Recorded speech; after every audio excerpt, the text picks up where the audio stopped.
பூமி வக்கீல் ஆபீஸுக்கு போறாங்க. முத்தழகுக்கு தெரியாம திலகா கையெழுத்து வாங்கி கொடுத்துட்டாங்க.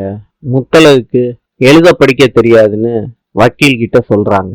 வக்கீல் சொல்றாரு, முத்தழகு உங்களுக்கு 2வது ஒய்ஃப், அஞ்சலி ஃபர்ஸ்ட் ஒய்ஃப். முத்தழகு சம்மதிக்கலாட்டி ஃபர்ஸ்ட் ஹியரிங்லயே உங்களுக்கு டைவர்ஸ் கொடுத்துருவாங்க. முத்தழகு வந்தாலும் சரி வரலாட்டியும் சரி உங்களுக்கு அவங்க வக்கீல் டைவர்ஸ் வாங்கி கொடுத்துருவாரு. பூமி சொல்றாரு, எப்படியாவது கேஸை இழுத்தடிங்க சார். முத்தழகு இப்ப கோவத்துல இந்த முடிவு எடுக்கிறாங்க, தயவு செய்து இழுத்தடிச்சிருங்க அப்படின்னு சொல்றாரு. அதுக்கு வக்கீலும் கோவத்துல தானே இருக்காங்க, அவங்க சுயநினைப்போட தானே இருக்காங்கன்னு கேட்டுக்கிறாரு. கேட்டுட்டு சரி பூமி, நான் இழுத்தடிக்க ட்ரை பண்றேன்னு சொல்றாரு. பேச்சு சொர்ணத்துக்கிட்ட சொல்றாங்க, முத்தழகு அஞ்சலி மாதிரி இருக்கா, அஞ்சலி முத்தழகு மாதிரி இருக்கா, இப்ப யார நம்புறது யார ஒதுக்கி வைக்கிறதுன்னு எனக்கு சரியா தெரியல சொர்ணம்னு சொல்றாங்க. சொர்ணம் சொல்றாங்க, அக்கா முத்தழகு இடத்த அஞ்சலிக்கு நம்ம கொடுத்துடவே கூடாதுன்னு சொல்றாங்க. அப்ப அஞ்சலி வர்றாங்க. எல்லாரும் சாப்பிட்டீங்களான்னு கேக்குறாங்க. சாப்பிட்டோன்னு சொல்றாங்க. அஞ்சலி கையில அடிபட்டிருக்கு.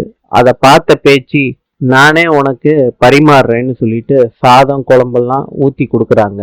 அஞ்சலி சாப்பிடுறாங்க. முத்தழக பார்க்க வர்றாரு பூமி. அப்ப முத்தழகு சொல்றாங்க, நான் ஏன் கையெழுத்து போட்டேன்னு நீ கேட்க மாட்டியான்னு கேக்குறாங்க. சரி ஏன் கையெழுத்து போட்டேன்னு பூமி கேக்குறாரு. அதுக்கு பொது கிணற தூர் வாடுறதுக்காண்டி நாங்க காசு கலெக்ட் பண்ணி கொடுத்தோம். அந்த காசை சரியா உங்க அம்மா பயன்படுத்தல.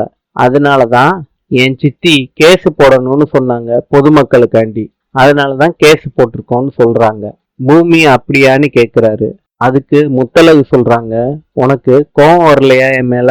நானா இருந்தேன்னா கோவப்பட்டிருப்பேன்னு சொல்றாங்க.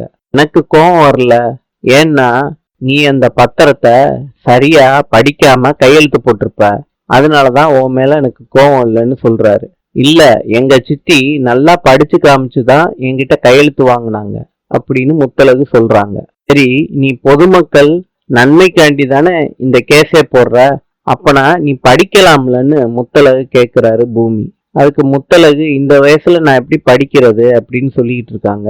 உனக்கு சராசரியா ஒரு 45 வயசு இருக்குமான்னு பூமி கேக்குறாரு. முத்தழகுக்கு கோவம் வருது.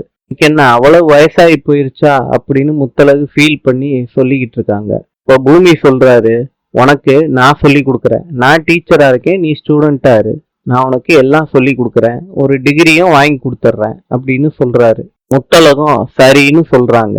இன்னையில இருந்து பூமி முத்தழகுக்கு கிளாஸ் ஆரம்பிச்சிட்டாரு.